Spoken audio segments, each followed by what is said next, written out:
Hello students, today we are going to discuss our next topic that is methods of collecting primary data। ਇਹਦੇ ਆਪਣੇ ਕੋਲ 6 method ਸੀਗੇ। ਠੀਕ ਹੈ, ਆਪਾਂ 4 ਮੈਥਡ ਡਿਸਕਸ ਕਰ ਲਏ। ਅੱਜ ਆਪਾਂ 2 ਮੈਥਡ ਉਹਨੂੰ ਅੱਗੇ ਕੰਟੀਨਿਊ ਕਰਾਂਗੇ ਲਾਸਟ 2 ਮੈਥਡਸ ਨੂੰ। ਹੁਣ ਆਪਣੇ ਕੋਲ ਫਸਟ ਜੋ 5th ਪੁਆਇੰਟ ਹੈ collection of data using electronic media. ਹੁਣ ਜਿਹੜਾ ਵੀ ਆਪਾਂ ਡਾਟਾ ਇਕੱਠਾ ਕਰਨਾ ਉਹ ਕਿਹਦੇ ਦੁਆਰਾ ਕਰਾਂਗੇ, ਇਲੈਕਟ੍ਰੋਨਿਕਲੀ। ਮਤਲਬ ਆਪਾਂ ਨੂੰ ਕਿਤੇ ਆਉਣ ਜਾਣ ਦੀ ਲੋੜ ਨਹੀਂ ਹੈਗੀ ਕਿ ਆਪਾਂ ਬਾਰ-ਬਾਰ ਟਰੈਵਲਿੰਗ ਕਰ ਰਹੇ ਹਾਂ, ਕਿਤੇ ਹੋਰ ਖਰਚਾ ਕਰਦੇ ਪਏ ਹਾਂ, ਉਹ ਸਭ ਕਰਨ ਦੀ ਕੋਈ ਲੋੜ ਨਹੀਂ ਹੈਗੀ ਗੀ। ਆਪਾਂ ਨੂੰ ਕੀ ਹੈ, ਆਪਾਂ ਮੋਬਾਈਲ ਫੋਨ, ਟੈਲੀਫੋਨ, ਠੀਕ ਹੈ, ਇਹਦੇ ਥਰੂ ਆਪਾਂ ਜੋ ਵੀ ਡਾਟਾ ਕਰਨਾ ਇਕੱਠਾ ਕਰਨਾ ਵਾ। ਤਾਂ ਹੁਣ ਇਹਦੇ ਵਿੱਚ ਕੀ ਹੈ, ਆਪਣੇ ਕੋਲ ਜਿੰਨੇ ਵੀ ਸਾਰੇ scientific approach in all walk of life the old technique of collecting virtually become outdated. मतलब जो पुराना सीगा कि आप मतलब जगह जगह के उपर मतलब जो भी सारिया चीज़ा इकट्ठिया करनिया वो की हो गया, बहुत ज़्यादा पुराना हो गया, आउटडेटेड हो गया। तो हुण की जो हुण आप बहुत ज़्यादा डाटा इकट्ठा करना वो किहदे थ्रू करांगे, मोबाइल्स, टैलीफोन, ठीक है, फैक्स मतलब ईमेल के द्वारा। हैज़ गिवन न्यू डिमेंशन, मतलब उन्होंने मैजर करने लिए आपां नूं अलग अलग तरीके दसे आ। मोड्स मतलब होंगे तरीके जो भी डाटा आप स्टैटिकल इन्फॉर्मेशन का इकट्ठा करना वा। ठीक है, इहदे विच की है हुण जिहड़ी कंप्यूटर टैक्नोलॉजी ने बिल्कुल ही अपना जो एरर सीगे गलती दे उन्होंने बिल्कुल खत्म करता। इलीमीनेट हुंदा खत्म करना। ठीक है, गलती के जिन्ने भी एरर होणगे उन्होंने की करता, खत्म करता। तो वह भी की करता भी ये हुण किसी भी तरह का कोई बायसनैस का चांस नहीं होगा। क्योंकि बायसनैस क्यों नहीं होगी, क्योंकि आप फेस टू फेस कंटैक्ट करते पे, आप इलैक्ट्रोनिकली मोबाइल फोन ये थ्रू आप गल कर रहे हैं। तो इस करके की है मतलब बायसनैस की हो जूगी, खत्म हो जूगी किसी भी एजेंसी दे विच, मतलब ऑर्गेनाइजेशन दे विच, या फिर कल्ले परसन जो भी करता पाया वा। ठीक है, हुण इहदियां मैरिट्स है सॉरी सुटेबिलिटी है कि किहड़े एरियाज दे विच सुटेबल है। Area under investigation is very large. ये जो भी इन्वैसटीगेशन आप करते हैं वो की होनी चाहिए, बहुत ज़्यादा लार्ज किवें आप किद्दां बोल सकते हैं, क्योंकि आप इलैक्ट्रोनिकली करते पे हैं। इलैक्ट्रोनिकली तो आप किसी नाल भी कोई भी डीलिंग कर सकते हैं ना, इसलिए की होनी चाहिए, ये बहुत ज़्यादा लार्ज होनी चाहिए है। Quick and immediate response is required, मतलब आपको नाल दी नाल रिस्पॉन्स ईजीली मिल जाता वा। क्विक एंड इमीडिएट रिस्पॉन्स है वो बहुत जरूरी होंगे, क्योंकि इलैक्ट्रोनिकली आपको नाल दी नाल पता लग जाती है कि किहड़े परसन ने इन्फॉर्मेशन सीन कर ली या नहीं कर ली, वो ईजीली आपको पता लग जाती है। ठीक है, इलैक्ट्रोनिक मीडिया के द्वारा। नैक्सट ये मैरिट्स है एक्सटेंसिव कवरेज। एक्सटेंसिव मतलब बहुत ज़्यादा वड्डा एरिया कवरेज, मतलब आप काफ़ी वड्डा एरिया कवर कर सकते हैं। किद्दां every type of information even from remote corners, हर टाइप की हर जगह के उपरों हर कॉर्नर के विचों आप वर्ड के विचों इन्फॉर्मेशन फ्यू सैकेंड्स या मिनट के आप प्राप्त कर सकते हैं। रिमोट कॉर्नर्स किहड़े हुंदे आ जिथे मतलब आप कह दीए ट्रांसपोर्टेशन फैसिलिटी घट होंदी है, सुनसान एरियाज जिन्होंने आप बोलते हैं, जिथे बहुत घट जिवें आप कह दीए आपां नूं उत्थे मतलब अगर आप उत्थे चले गए उत्थों हो सकता भी काफ़ी टाइम लग जाए आउण ते, मतलब जितों आप कह दें कि पढ़ाई के साधन नहीं हैगे या उत्थे मतलब काफ़ी घट हुंदा वा, उत्थों भी आप कंटैक्ट कर सकते हैं रिमोट कॉर्नर्स दे विच। ठीक है, इकनॉमिकल सस्ता बहुत ज़्यादा पैंदा वा, क्यों, क्योंकि आप सिर्फ एक ही आप देखो एक जो भी मान लो एक मैसेज है जो भी आप देना चाहुंदे हैं, दूसरिਆਂ ਨੂੰ संदेश भेजना चाहुंदे हैं अगे दे अगे, तो वो एक नाल ही आप सारिਆਂ ਨੂੰ अगे दे अगे फॉरवर्ड कर देंगे। तो वो की है सेव की होगा अपनी मनी, एफर्ट्स एंड टाइम। कित्थे आपां टाइम मान लो 5-6 घंटे लगने सी, ते कित्थे वो काम 10-15 मिनटां दे विच हो गया या इदू घट टाइम दे विच। ठीक है, ये की है मैरिट सीगियां एक्सटेंसिव कवरेज ते इकनॉमिकल। एक्सटेंसिव दे विच आपां नूं ईजी हुंदा वा जिहड़े रिमोट कॉर्नर्स है, मतलब जिथे कोई इन्फॉर्मेशन आप मान लो मतलब काफ़ी घट एरियाज हुंदे हैं, उत्थों आपां नूं ईजीली इन्फॉर्मेशन मिल जाती है। नैक्सट है एक्यूरेट एंड रिलायबल।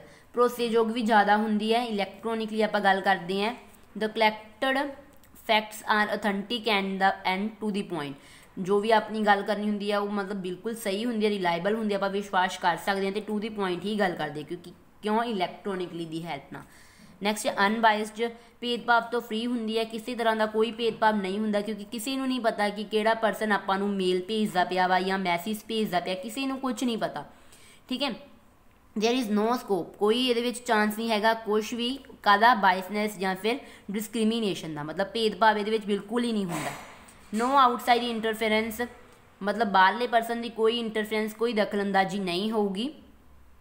बिल्कुल फ्री फ्रॉम होगी ऑब्लीगेशन, मतलब वो रूल्स एंड रेगूलेशन तो बिल्कुल फ्री होगा, किसी तरह की उन्होंने कोई पाबंदी नहीं लगाई जाऊगी। ठीक है, हुण अपने कोल डीमैरिट्स की है, no knowledge about latest technique. ਆਪਾਂ ਕਈ ਵਾਰ ਹੋ ਸਕਦਾ ਹੁਣ ਇਲੈਕਟ੍ਰੋਨਿਕਲੀ ਮੀਡੀਆ ਦੀ ਗੱਲ ਕੀਤੀ ਹੈ, ਇਲੈਕਟ੍ਰੋਨਿਕ ਦੇ ਵਿੱਚ ਤਾਂ ਆਪਾਂ ਨੂੰ ਲੇਟੈਸਟ ਟੈਕਨੋਲੋਜੀ ਬਾਰੇ ਪਤਾ ਹੋਣਾ ਚਾਹੀਦਾ ਨਾ, ਕੀ ਚੇਂਜਿਸ ਆਇਆ ਕੀ ਨਹੀਂ ਆਇਆ, ਜਾਂ ਇਹ ਮਤਲਬ ਹੋਰ ਆਪਾਂ ਕਹਿ ਸਕਦੇ ਹਾਂ ਕਿ ਕਿਹਦੇ ਲਈ ਇਹ ਸੁਟੇਬਲ ਮਤਲਬ ਡੀਮੈਰਿਟ ਬਣਦੀ ਹੈ, ਜਿਹੜੇ ਇਲੀਟਰੇਟ ਪਰਸਨ ਹੁੰਦੇ ਆ। ਇਲੀਟਰੇਟ ਪਰਸਨ ਮਤਲਬ ਜਿਹੜੇ ਘੱਟ ਪੜ੍ਹੇ ਲਿਖੇ ਲੋਕ ਹੁੰਦੇ ਆ, ਉਹਨਾਂ ਨੂੰ ਨਹੀਂ ਮਤਲਬ ਚਲਾਉਣੀ ਆਉਂਦਾ, ਕਿੱਦਾਂ ਆਪਾਂ ਕਰਨਾ ਵਾ, ਕਿੱਦਾਂ ਦੇਖਣਾ ਵਾ ਇਨਫੋਰਮੇਸ਼ਨ, ਉਹ ਸਾਰੀਆਂ ਚੀਜ਼ਾਂ। ਠੀਕ ਹੈ, ਇਹ ਡੀਮੈਰਿਟ ਬਣ ਜਾਂਦੀ ਹੈ, ਫਿਰ ਉੱਥੋਂ ਆਪਾਂ ਨੂੰ ਇਨਫੋਰਮੇਸ਼ਨ ਨਹੀਂ ਮਿਲਦੀ। कि अब in developing countries where the people are not much conversant with the latest technique, जिथे उन्होंने नॉलेज ही नहीं सी मतलब किसी चीज़ों बारे, ठीक है, घट पता सीगा, तो उत्थों की है उत्थों हुण आपां काफ़ी ज़्यादा कोशिश कर रहे हैं कि मतलब इनू लैके आया जाए, पर हजे तक कुछ इन्फॉर्मेशन नहीं हुई, तो की है नो नॉलेज है लेटेस्ट टेक्नीक्स की। नैक्सट ऑब्जरवेशन मैथड, ऑब्जरवेशन मतलब एक्सपेरीमेंट करना, एक्सपेरीमेंट करके देखना, ऑब्जर्व करके देखना। ठीक है, तो हुण की है इनफॉर्मेशन जो भी इन्वेस्टिगेटर अपटेंड कर रहा वा उहदे आपदे ही ऑब्जरवेशन होणगे बिना रिस्पोंडेंट तो पूछे। भी रिस्पोंडेंट कौन आ, जो जो उत्तर दिंदा वा। ठीक है, आंसर दिंदा आपां नूं ओनूं कहने हैं, वो की है इहदे विच इनू नहीं पुछदा, आंसर वाले नूं नहीं पुछदा, वो अपने ही ऑब्जरवेशन अपने ही मैथड्स लगा लैंदा वा, अपने ही एक्सपेरीमेंट्स कि ये सही हो सकता वा।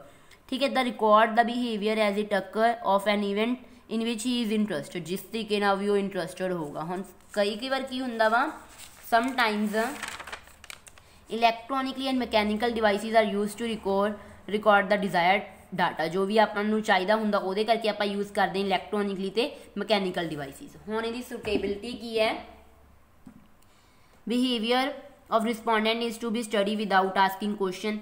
हुण आपां रिस्पोंडेंट का उन्ना टाइम नहीं पूछ सकते जिन्ना टाइम आपां उहदे तो क्वेश्चन नहीं पूछे होंगे। ठीक है, या कि research require non self reporting, जो भी आप रिसर्च करते हो सिर्फ आपके बिहाफ से होंगी, दूसरों पर आप डिपेंड नहीं रह सकते। हुण मैरिट्स की है, सबजैक्टिव बायस इज़ नॉट इनवॉल्व, किसी भी तरह की कोई बायस ये इनवॉल्व नहीं होंगी। नॉन डिपेंडेंस, आप दूसरे परसन से डिपेंड नहीं होंगे। ठीक है, रिस्पोंडेंट ये नहीं गा कि वो डिपेंड होगा, उनके कोई लोड़ नहीं होंगी। फ्री फ्रॉम एनी इन्फ्लुएंस, भी जोड़ा भी उत्ते कोई प्रभाव पाऊगा तो बिल्कुल की होगा, फ्री होगा, किसी तरह की उनके कोई पाबंदी नहीं होगी। Information obtained is not influence by past experience, पिछले एक्सपीरियंस ही बेस से नहीं बनाई जाती कि पिछले एक्सपीरियंस वधिया नहीं सी या इस तरीके ना किया सी, उहदे बिहाफ ते नहीं गी, उहदा फ्यूचर ते कोई इफैक्ट नहीं पऊगा। क्विक रिस्पॉन्स, नाल दी नाल रिस्पॉन्स मिल जाता, क्योंकि ये की ऑब्जरवेशन करनी होंगी, आप आपदियां ही टैक्नीक्स अज्यूम करनियां वा। Information is obtained without much delay, बिना किसी देरी तो आपको इन्फॉर्मेशन मिल जाती है। ठीक है, नैक्सट होने डीमैरिट्स है। फर्स्ट पॉइंट है एक्सटेंसिव मैथड, एक्सपेंसिव सॉरी बहुत महंगा मैथड क्यों पैंदा वा, क्योंकि जोड़ा ऑब्जरवेशन है हो सकता ऑब्जरवेशन गलत हो जाए तो जो भी अपने आंसर वगैरह सी या आपां नूं लॉस फेस बहुत सारा करना पै जी। लिमिटेड इन्फॉर्मेशन, बहुत ही घट इन्फॉर्मेशन ये मिलती है। Non suitable for all cases, सारे केसिस के सुटेबल नहीं गी हो सकता, कोई मैथड नूं आपां मतलब ऑब्जर्व नहीं करने की लोड़ पैंदी, उन्होंने एक्चुअल च करना पैंदा वा। ठीक है, इस करके प्रिकॉशनस मतलब की सावधानियां इहदे लई आपां नूं चाहीदियां वा। इन्वेस्टिगेटर नूं की पता होना चाहिए कि डाटा आपां किद्दां कलैक्ट करना वा, ठीक है, किवें दा कलैक्ट करना चाहुंदे आ वो सारा उन्हें पता होवे, कि उन्हें ऑब्जर्व किया ये पता होवे। How to record the information, किवें इन्फॉर्मेशन जिहड़ी सूचना उन्होंने किवें इकट्ठी करना वा, कित्थों करना वा। ठीक है, from where to get the information, कित्थों इन्फॉर्मेशन इकट्ठी करनी है। हाउ टू गैट इन्फॉर्मेशन, किवें प्राप्त करनी है। ठीक है, what are the units in terms of which data are to be collected, किहड़ियां टर्म्स है जिहदे विच आपां डाटा इकट्ठा किया जाए। ये सारिया चीज़ां उन्होंने मतलब कि इन्वेस्टिगेटर नूं पता होनियां बहुत ज़्यादा जरूरी है। Investigator must keep in mind above questions while collecting the data through direct observation method, जो ऑब्जरवेशन मैथड करता वा सीधे तौर पर उन्होंने ये सारिया चीज़ां बारे पता होना बहुत ज़्यादा जरूरी है। तो ये अपने को मतलब अज आप सारा टॉपिक इत्थों तक कवर कर लिया वा, 6 मैथड्स तक। ठीक है, टोटल 6 सीगियां, अज आप 2 डिस्कस कर लिया, तो पिछले जो भी आप 4 मतलब टॉपिक कर चुके हैं चारे दे। अगर किसी ने भी नहीं देखा तो मेरी प्रीवियस वीडियो दे विच जाके चैक कर सकते हो।